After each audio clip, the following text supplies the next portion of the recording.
Right. Mine is not yet populated, so I think I'll talk to people once. Good evening. We're live again on Facebook and we're recording on Skype. I've got Elliot Feve in the studio and it's me, Derek Tafuma. We're going to talk about, as usual, actually this is the last chapter that we're looking at today. Zimbabwe, my home, my frustration, articles of defiance. This is the chapter that Elliot Feve goes back home after 9 years in exile. So I don't know whether you want to do another quick recap of the other 9 chapters, maybe in a minute or two. Yes, I'll just do a summary review of what we covered previously. But firstly, I would like to welcome our viewers. I can see there are already a lot of people watching and viewing this program. It's proving to be very popular. And please continue supporting this channel as we discuss issues about the socio-economic situation in our country, beloved Zimbabwe. Let me just give a summary of the other chapters so far that we've covered in short. The first chapter looked at the geographical position of Zimbabwe, its people, its culture from 1890 up to the present day. We also looked at the formation of MDC from its humble beginnings in 1999 and also the turbulence that it went through up to subsequent elections and up to current present situation. Within also the book, there's also a helicopter view of my upbringing from a rural area in Mount Darwin, the schools that I went to, primary, secondary schools, colleges, and also my connection, linking that to the formation of MDC and how I joined politics. Also, we covered what we call the pictures of defiance, various pictures that I captured through the struggle. They are also within this book. We also looked at various articles. We looked at the list of targeted sanctions, people targeted by EU and US. We also looked at the US court case, also is in this book. Yes, so here we are now. So it is loaded with both the historical perspective of Zimbabwe, the politics, the economic meltdown, the violence nature of ZANU-PF and Robert Mugabe, including some segments about evidence of the Gukurahundi tortures and murders. So yes, this is the book, and we are now on chapter 10. Yes. So, yes. Thank you. Tafuma.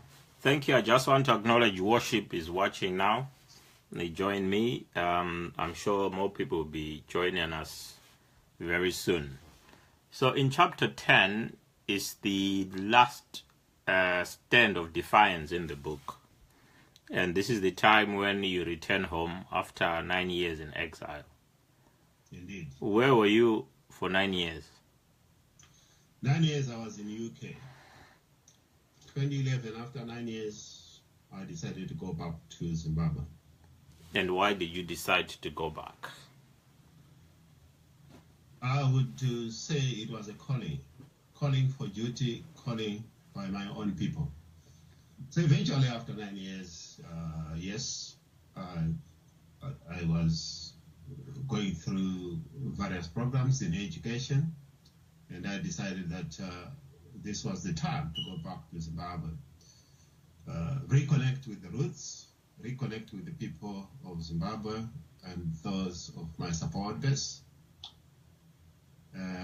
Yes, I was very aware of the pending dangers, especially given that Zimbabwe politics is a jungle. But, you know, as a politician, you have to take sometimes risks. You're just like a businessman. Yeah. Yeah.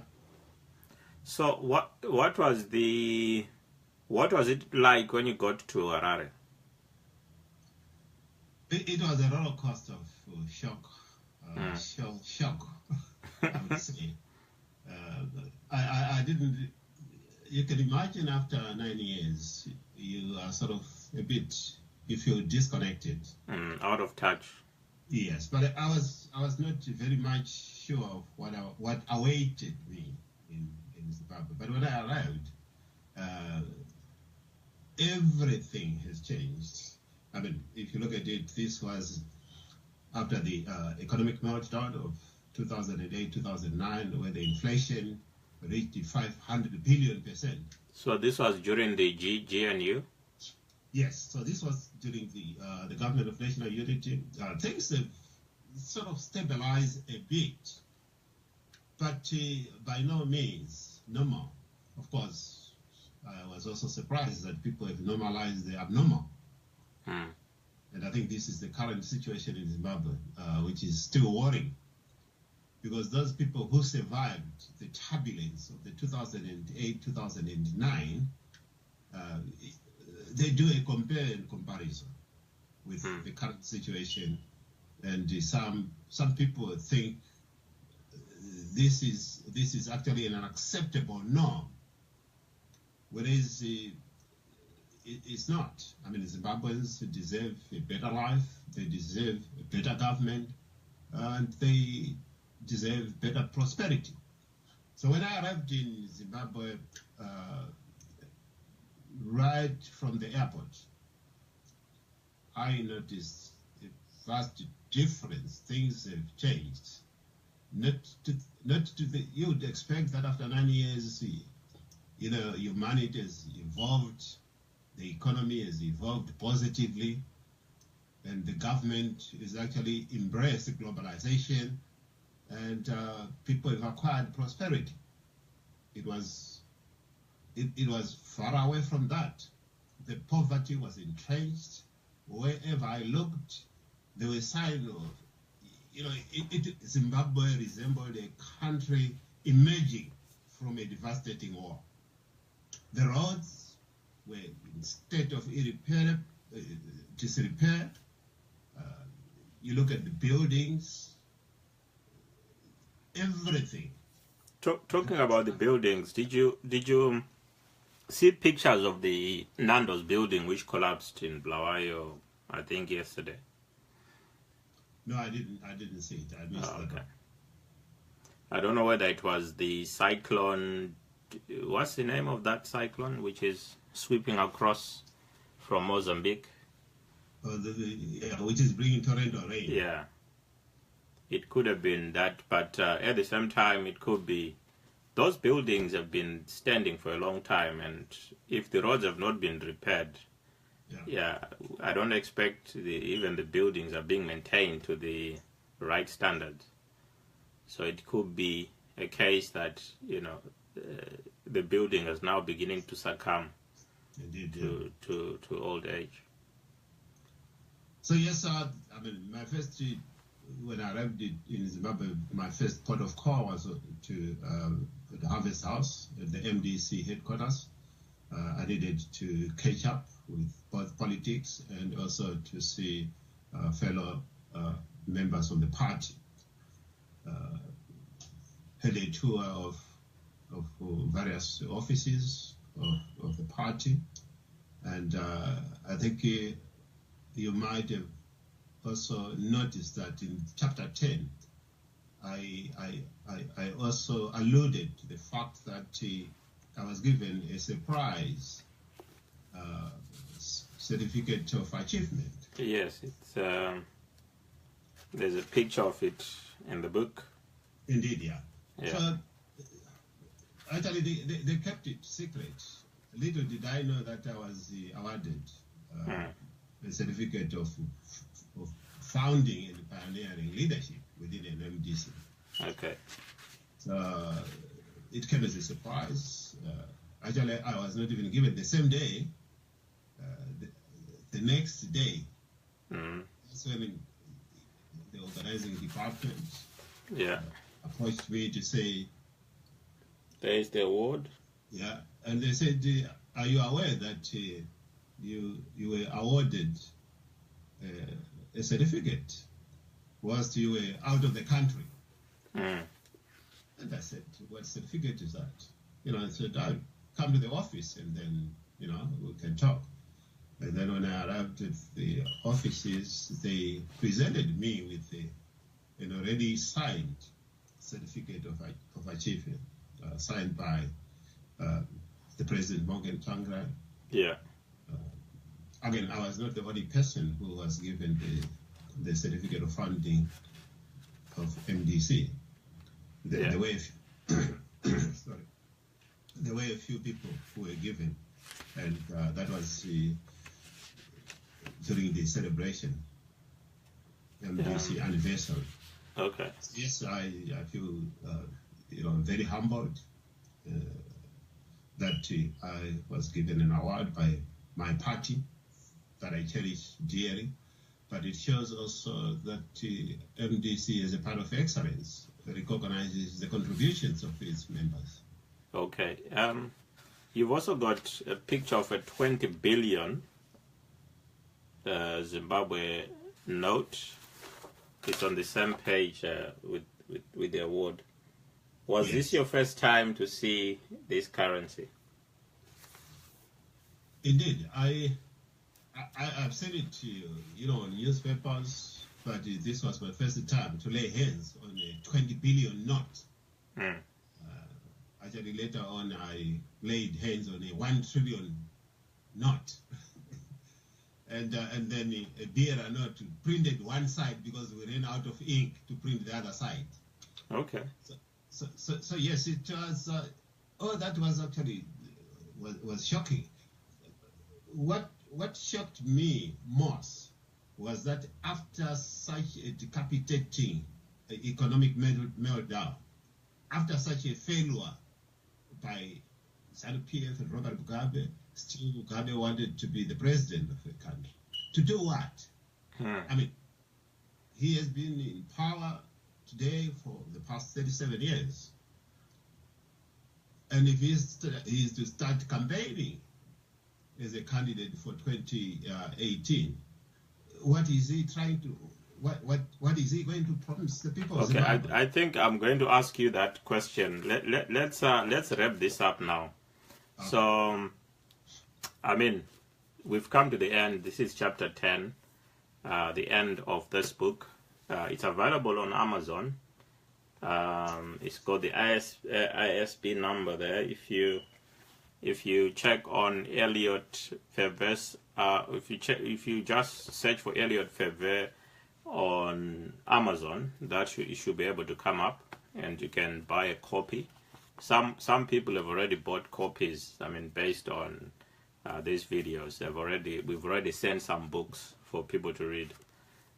So you can also get hold of the book and have a read and maybe comment. I know Mr. Ferver is going to try and write more books. In fact, from next Sunday, we'll be looking at another of his books on sustainable development, which I think maybe will tie in with the Millennium Development Goals. Maybe, we'll see. So I think we can move on now to, I mean, there's something that's been going on in the media. We've seen videos. We've all heard of the queen bees and all that. You know, there have been many jokes on social media. But I think the one that shocked a lot of people was the fact that the First Lady intimated to the fact that the president might even run for office. Even if he died tomorrow, he would still run for presidency from the grave. Now, obviously, it's not going to happen, but I think it just shocked people as to how somebody can actually say that. So what is your take on that comment? I know many people have been surprised, but I was not surprised at all. I mean, this is the level of Grace Mugabe's understanding, and this is the level of sophistication of MDs of ZANU-PF and also Robert Mugabe. And I don't. A lot of people are just being dismissive. We have to take very seriously. The reason why I say so is that it actually underpins a serious power jockeying behind the scenes.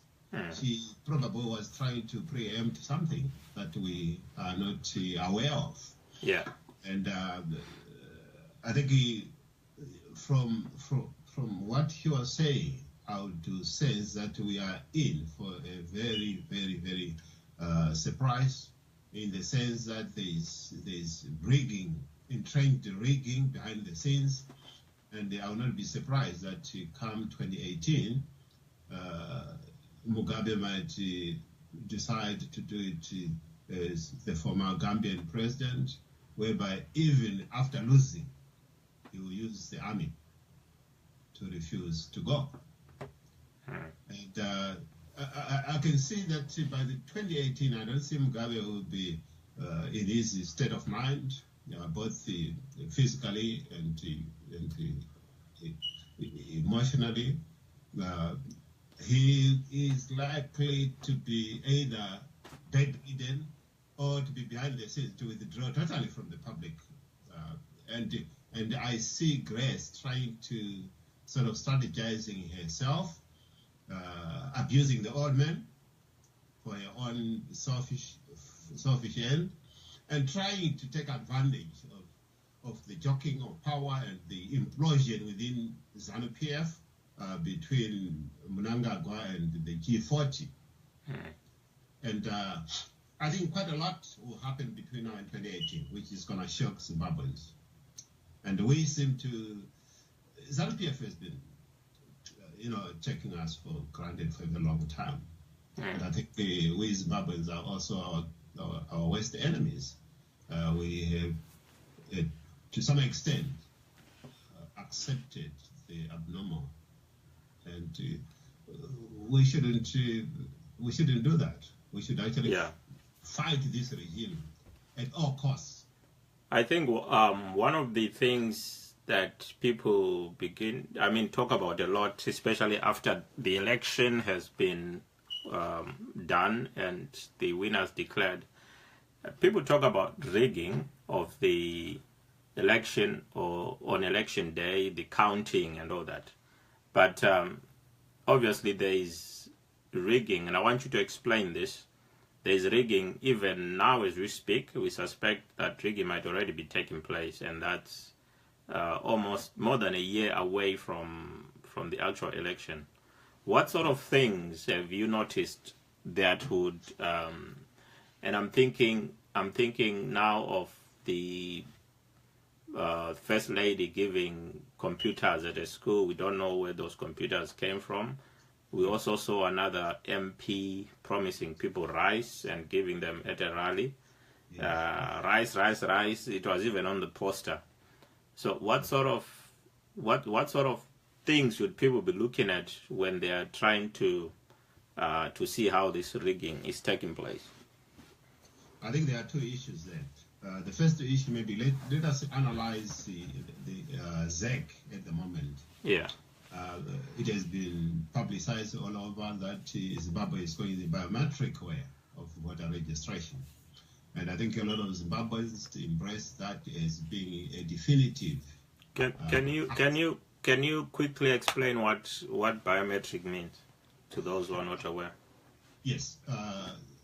Biometric voter registration or voter process is an innovative, technologically advanced form of voter registration that uses biological features.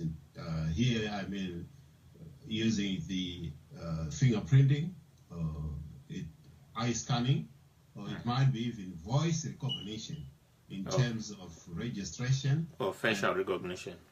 Yeah, facial recognition. In terms of both registration and also the voting. Here, I mean, voting at the polling station on the day.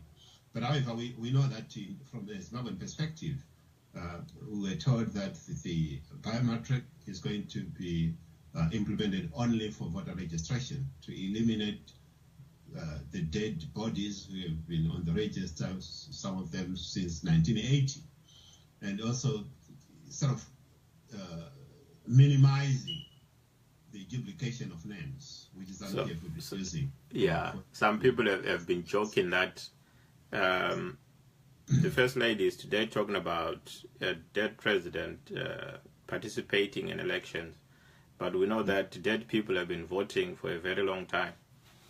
Yes, we know that. And so this the new system is supposed to mitigate against those effects of voter rigging. By no means does it eliminate it, it just mitigates. In other words, it lessens the chances of rigging. Assuming that it is implemented in totality, from registration also to voting process, including to audit or to where we are tallying now the votes at the other end. Yes. There's no point in having a piecemeal implementation of biometric, whereby you say we are going to implement it only for the registration, but not for the voting process and not for the counting process. Okay, so rigging can still take place with the other two. Indeed. So currently at the present moment, I think we can see that I smell a red, that ZEC has already started rigging on behalf of ZANU-PF. By the way, almost 85 or 90% of directors within ZEC are either war veterans or CIOs. And I've got evidence to that because I've been in the system 2013 when during the elections that we managed to actually to prove that. Yeah. But then the worrying thing is that the funding was going to come from UNDP. Yeah. And so as the process of the tender process of selecting the final bidder, the winning bidder. And just this week, ZEC has pronounced that the government has taken that responsibility away from the tender process UNDP. Not only that, but that the government is now funding the process. Okay. And the biggest question there is, at the moment, the government is unable to pay workers because it's broke. The country does not have money. And this is why the government approached the UNDP, the United Nations, for support, to support them financially for the 2018 elections. And all of a sudden, of course, we can see, I think there were some teething problems in the sense that UNDP wanted transparent process, which ZANU-PF government and Mugabe are not willing to engage. They are not willing to change any laws or any system that have been sustaining them illegally in power. So you suspect it's part of the rigging mechanism. Already the rigging mechanism is started. And I heard that also Nikov, which is not popular with a lot of Zimbabweans, is said to have been one of the bidders for the biometric. Indeed, yes. Initially, there were 12 companies that bidded for that tender. Out of the 12, we understand there are now 5. Do they include Nikov? However, the ZEC is not disclosing those 5 companies. I suspect that among the 5 companies will be the NICUV, which was very much involved in the rigging exercise of 2013. And which is likely to win this bid anyway. Yes. And if you look at it, the timing, because UNDP did the process for the 12, right? Until, there are now 5. And the government has seen it fit to exclude UNDP for the final selection now. And you can see that, there's a demonic approach, which is tactful. Yeah. Yes, by ZANU-PF. So, I mean, besides ZAC and the registration and all that, what else is happening on the ground which might suggest that? I'm thinking in terms of television coverage, because when ZANU-PF is going on a rally, their rally is broadcast live on ZBC TV. Yes. So, I mean, besides that, what else might people look out for, which might suggest that the process of rigging is already underway? Yes.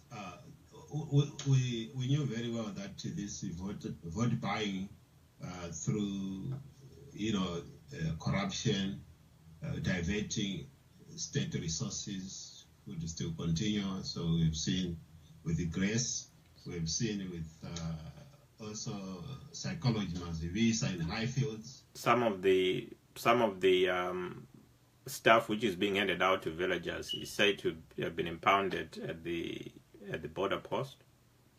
Yes. By traders who are trying to bring stuff in.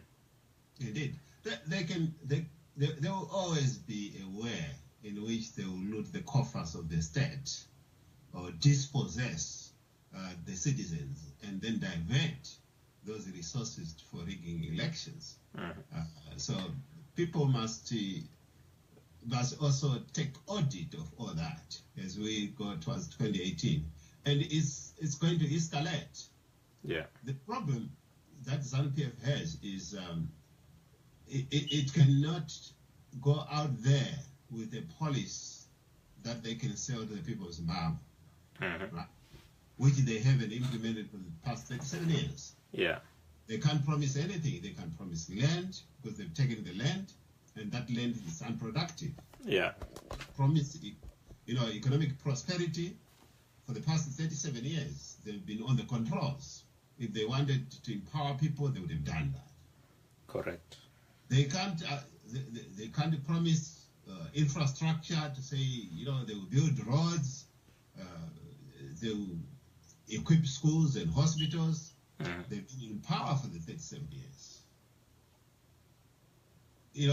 Mugabe, when he was 57 years, that was the prime time that he could have done that, not at 94 years.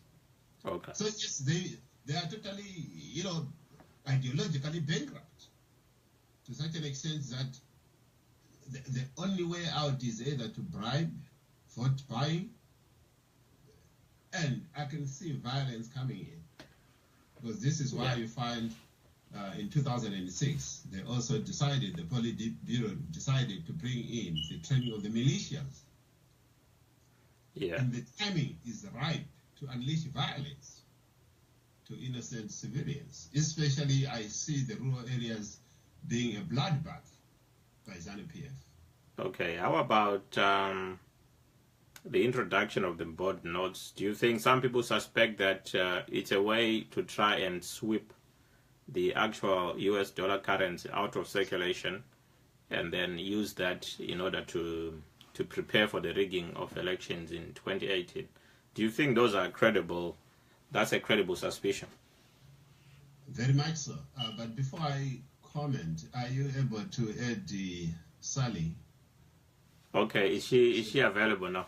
Yeah, she has just text to say she's available. Okay, I'm not sure if I've got her here. Let's see. Add. Can she text you her Skype address? That's Sally Hughes, just Sally Graca, is Graca. Is there a full stop or anything? Not that I know of. Okay, maybe she's listening. She would text it in a moment. Okay. Let me comment on the bond notes. Okay. Yeah, I think you can link that. The intention was, by printing the bond notes, they will be able now to exchange with the US dollars. So the government, SALPF, will take the US dollars and then give the bond notes to unsuspecting citizens. Yeah. And then at the end, they will then use the. Of course, we know by 2018 there will be nowhere a bond note would be equivalent to $1 US. That will never happen. Yeah. You know, and even at the moment, it's actually by cohesive. It's a cohesion. It's not. It cannot be an economic parity whereby we say one bond note is going to be $1 US, and that is the case forever. No currency can be a sort of enforced by signature of a president. Yeah. You know, in a free economy, it depends on the market, and similarly, all currencies in the world, they experience fluctuations depending on the economy. And Zimbabwean bond notes is no exception at all. But what I see is going to happen is that I think initially I also alluded to the fact that all of a sudden the government is saying they found the money. So they will now fund the biometric registration process. Uh-huh. It is likely that it is the money that they are taking from from citizens in exchange of bond notes. Yeah. Because they want to continue to be in control of the system. So in other words, I mean, some people have made comments that the introduction of bond notes is like trying to legislate or trying to carry out some kind of financial engineering to the economy. I don't see that. I don't agree with that. I think that was a state of desperation by ZANU-PF government when they introduced the bond notes, and all they were trying to do is to introduce the Zimbabwean dollar by the back door. And what better way of doing it by using a presidential decree of fixing the exchange rate, which Abe did, which is unheard of in any free market. And we are where we are because Zimbabweans, yes, I know there was an uproar against the introduction of bond note, but we quickly accepted the status quo, and now people seems to be, business as usual. And it's only in Zimbabwe that bond note is 1:1 and US dollars. Yeah. And what the ZANU-PF government has just done is to say whoever is going to devalue the bond note will be arrested. I mean, how can you run an economy like that? But there are already reports that it's trading at 30% or less in some places.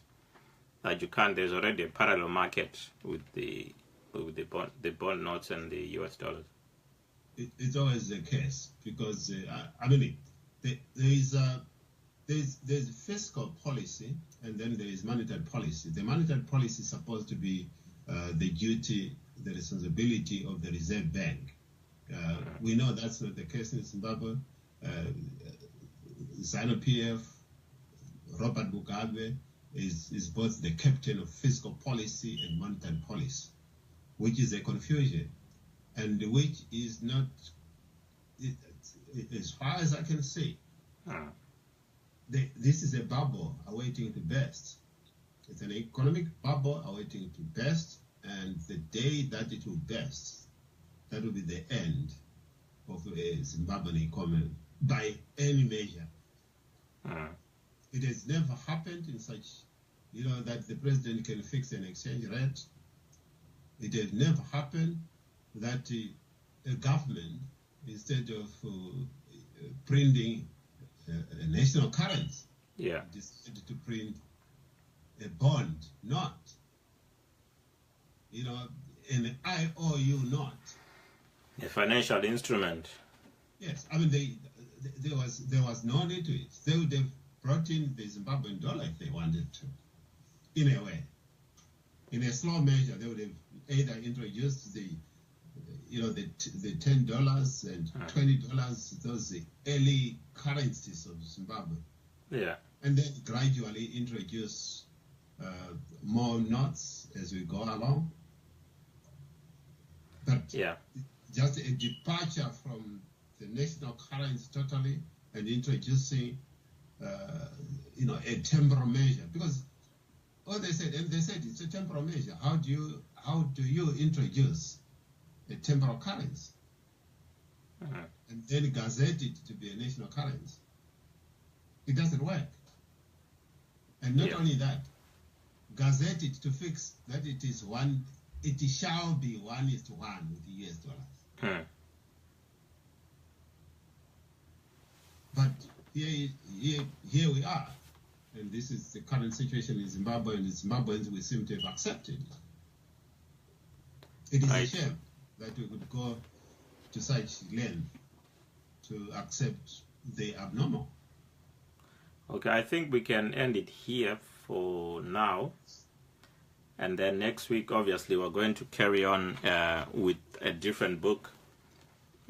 We've just finished talking about Zimbabwe, My Home, My Frustration. All the videos will be on YouTube, either on Elliot's channel or on my channel on YouTube. You just Google Derek Tafuma or Elliot Fever, you'll find all the videos will be there. Next week, we'll be looking at sustainable development and probably some of the current issues which are taking place, because I think some of them really deserve comments and contribution from Elliot, an experienced politician. He's been in the trenches for a long time, and also he's got a background in teaching economics, so I think it's someone we can rely on for commentary on that. So we'll come to the end. Facebookers, thank you for watching. Thank you, Worship. You've been there throughout. Remy, Shepherd just joined me. There was also Fungai, Tendai, Shepherd. Okay, are there any questions that you might pose, and then we close? Which maybe if your viewers have asked any. Yeah, let me just have a look. Yes, I've got Farai. I think, it's not a question. I've got Michael. I've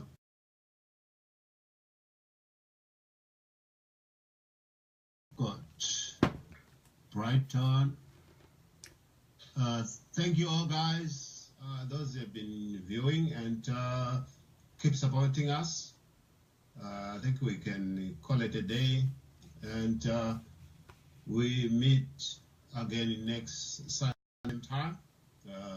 We appreciate, and God bless. Thank you, and goodbye.